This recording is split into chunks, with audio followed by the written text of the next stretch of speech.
Hey, Ravena. So how are you doing today? Hey Sam, I'm good. How are you? I'm fantastic, thanks.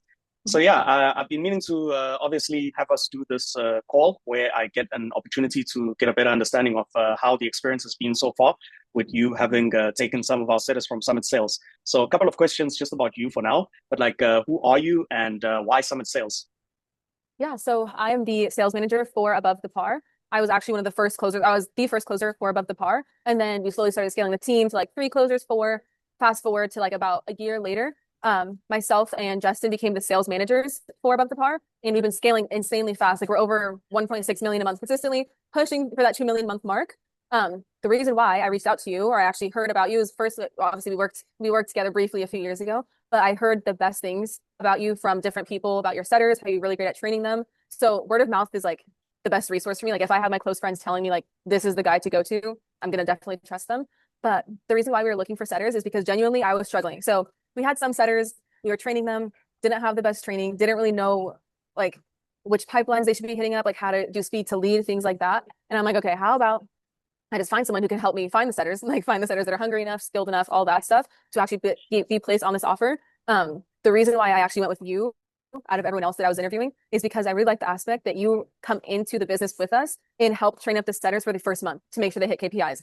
That was just really assuring to me because then it just proved, okay, he's not going to just give me some random people. Like he's going to make sure they're actually hitting KPIs. And then if one is not hitting KPIs for whatever reason, then you got to go and he'll place another one on. So that is the aspect I really liked. And I mean, you did it. Like you literally were with us for a month.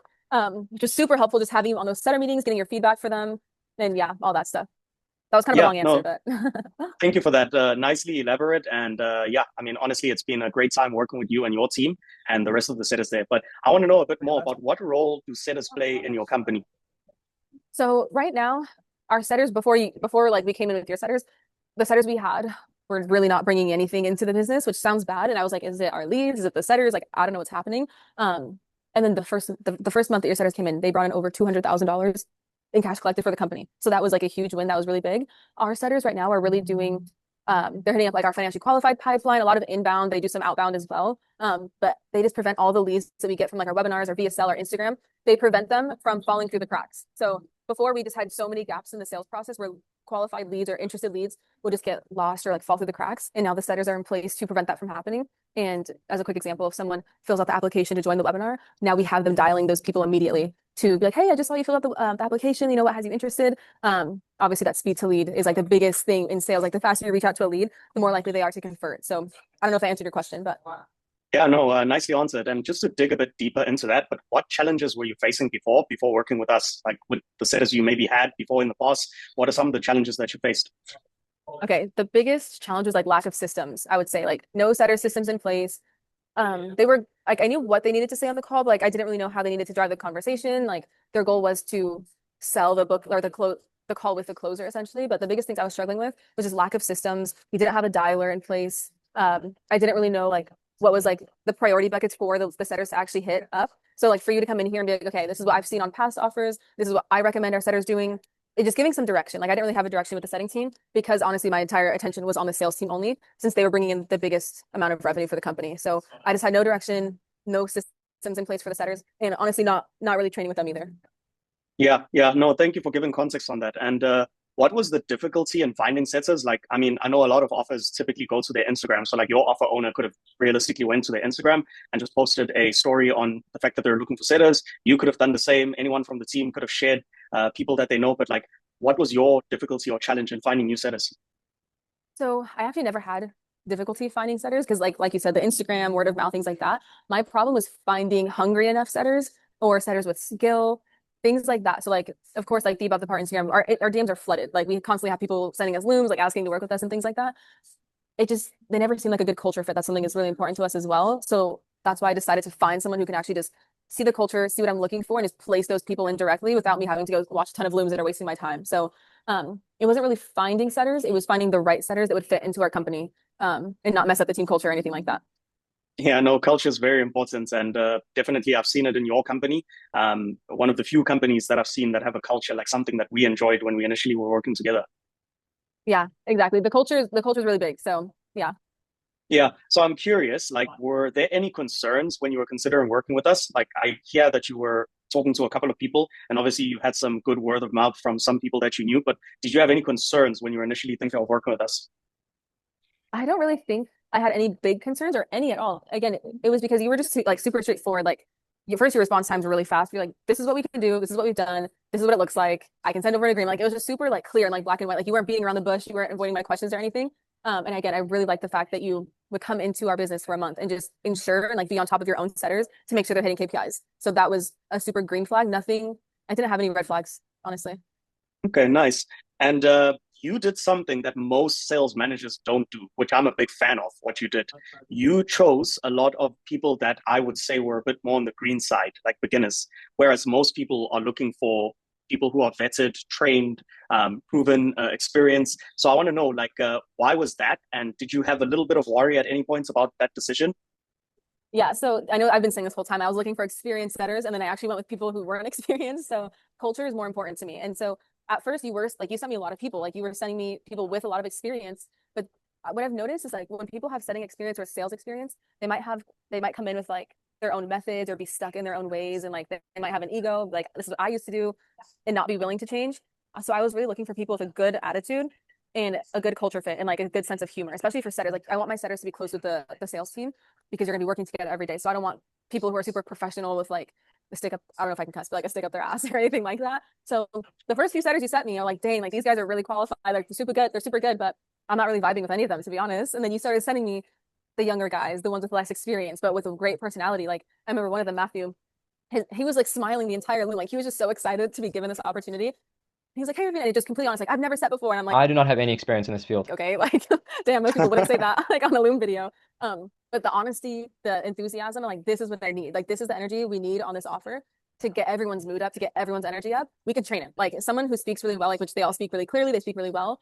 We can train them to be a good setter because he is hungry enough. So it really never was a concern, to be honest. Even like our sales team, a lot of them didn't have experience. So I know with us training them, but also with you coming in and training them too, I was like, they'll be fine. So honestly, experience wasn't really that big of a concern for me, surprisingly. Yeah, no, I definitely like that. And as I've said to you before, but that was something that stood out to me about that we'd probably put together a really good team because I'm on the same page. Experience for me isn't always the biggest indicator, but it's ultimately, how good of a culture fit can they possibly be, which is my main thing, I must say. Like I genuinely put effort into ensuring that you're going to like the sales reps. You probably would have heard me mention at some point that like my one time replacement, no questions asked, is largely based on if you don't like them from a culture fit perspective. Because I have faith in majority of the setters that I place that they're going to have a good output, but ultimately it's going to be the culture aspects. Hmm. Yeah, the culture was a big thing. And like I know our team, like our sales team is super nice. They're super like enthusiastic, super helpful. So I was like, if I bring in some new guys, like our sales team will support them and be patient with them. And like I think you've seen it too, like the setters are hopping on one-on-ones with our closers and like just getting to know them. It's like that's the environment we need. So yeah, it's honestly it's been so amazing. And like I mean, you've been with us for a month, so you've seen like the four setters that we brought on, like their energy, the way they make jokes. Like, we're actually playing pranks with the team. Like that's what we need. Like that's the energy we need. So it's honestly a Yeah, perfect fit. I love that. And what was the onboarding and the hiring process like? I know we were back at it, back and forth for a couple of days prior to Mhm. actually picking the setters and then onboarding them. But how did you find the onboarding process? What was the biggest thing that stood out for you at that point? It was honestly, let me think about this. It was super simple to the point where I don't really remember the onboarding process, which is a good thing. It wasn't like this long, drawn out, difficult thing that took weeks. Like it was literally like I chose the people I wanted, and then we were onboarded in like a day or so. It was super clean. So I was just like, that was nice. Like it just the agreement was simple, very straightforward, no tricky wording or anything like that. Once the agreement was signed and payment was made, they were in. Like they were literally just in, like just ready to get started as soon as possible. Yeah, and a couple of questions around the specifics, but like how many setters did we place for you? Yeah, so we placed four setters. So at first I was looking for two setters and two dialers. I don't know if you remember that. It was like two dialers and two setters. And then I think it was their energy or like the fact that they're so available. And I'm like, damn, I kind of just want all four of them as setters. Like I don't want to waste any of that energy on dialing only. So we ended up just doing four setters. Yeah. Okay. And in terms of their experience wise, obviously we've covered that they weren't the most experienced, but like, what did it feel like in terms of them going from training and obviously getting started? How was the friction there? Were there any things that got you concerned at any point? Nothing was concerning. It was just kind of funny, like hearing some of their like initial calls. I know we did a lot of training, like before they even took calls. Like we did weeks of training with them, doing some mock calls, showing them some of like our other setters calls from the past. But when they first like were initially like let loose and like, okay, guys, like you can start dialing, we would do so many call reviews every single day, like Monday through Friday, call review, like feedback. And so listening to a few of their calls, you can hear how awkward it was, how shaky it was, but they took feedback so well. Like I've never had to repeat feedback to any of them. I'm just like, don't do this again. This was great. Keep doing this. Just like super quick. And you can see them on the Zoom call just nodding, taking notes, like asking questions. They're super engaged and like they want to get better. I think the best part, honestly, was when they started getting closes. Like the closers actually started closing their sets and they were just like, oh my gosh, like this is crazy. Like, I don't know. It was great. It was great. But no, not Yeah, really any friction because they were so engaged. Yeah. yeah, I love to hear that. And how much revenue were they able to generate in their first month? It was over 200. I can pull up the exact numbers. One second. So I was a little over. So from March 1st through the 31st, they collected over $215,000 cash collected for the company, which is actually insane. Like it's really, that's huge because they missed like the first week and a half.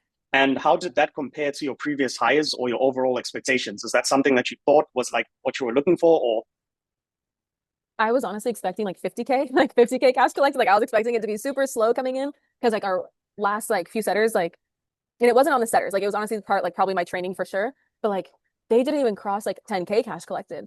So the fact that we went from like let's just say 20K cash collected for setters, which I don't think it was that much, to $250,000, like that was I was not expecting that much that fast. So now I can only imagine like April what that's gonna look like for them because like they are super quick learners too. yeah, yeah, I can already give you a little bit of insight, but we've set some goals with them. I think it was end of March. We set some goals with each of them, and I think it's about 75K per person. And I think they're going to be well on track to achieve that. That's awesome. That no, definitely with these guys, like if you give them a goal, they're gonna smash, like they're gonna surpass that goal. They're very competitive with each other too, so that's good. Wait, let me just do some math. Yeah, that's 300K cash collected with them. That's gonna be, they're gonna smash that. They're gonna fly past that. Yeah. And did you feel that at any point you required any form of hand holding? Like I know that's often something that most people like fear about bringing on a new setter. It does require a lot of time in terms of training on the office specifics, the systems that you've got, the SOPs, checking up on them daily if they're actually showing up and doing some work. Did at any point you feel like, oh my gosh, I've got to make sure these guys are showing up on time for the meetings? They have to, No, basically. not never. They were literally to this day, even like to this day, this morning, they're in the meetings before I am. Like I will join Zoom and it's just like all four of them are in the waiting room, just like waiting for me to get started. So that's never been an issue. What was the first part of your question? I forgot that. Yeah, did you feel at any point you had to do some form of hand holding, whether it Oh, be their no. daily KPIs, the results, them actually sticking to SOPs? No, because I think since we took so much time training them heavily the first like 2 weeks, like we were very intense, like hour-long sessions, like very intense throughout the day. And I think also because they were asking our current setter that we have, they were like leaning on her for questions and support. They weren't afraid to ask me questions, and they were helping each other out. I think they were kind of holding each other's hands and figuring it out all together. But yeah, they've never been late to a meeting, like none of that stuff. All really good stuff, and like they're very resourceful. And they make sure to do all of their research before asking me a question, so they're not asking a question that's like already been answered or things like that. Yeah, and just a couple more questions. But obviously, I primarily hire from South Africa, and I think majority, if not all, of the setters that we hired for your team are South African. What have been your thoughts of the talent from South Africa? I love it. That's also, I forgot, that's one of the reasons why I went with you. I was like, Sam says like his talent's all South African. We love that accent. That's personally my favorite accent ever. I don't know what it is. I just love hearing people from South Africa speak, but also it's very easy for our leads to understand. It's not like someone from like Asia or something where it's like very difficult to understand what they're saying. South African accents are very similar to American accents anyway. And so like our leads also like it. It's like a good conversation. So our leads will be like, where are you from, by the way? And like our setters have a good sense of humor. So they'll be like, where are you from? Like, I don't know. They'll just like make our leads laugh. So super good. Love the accent. Yeah.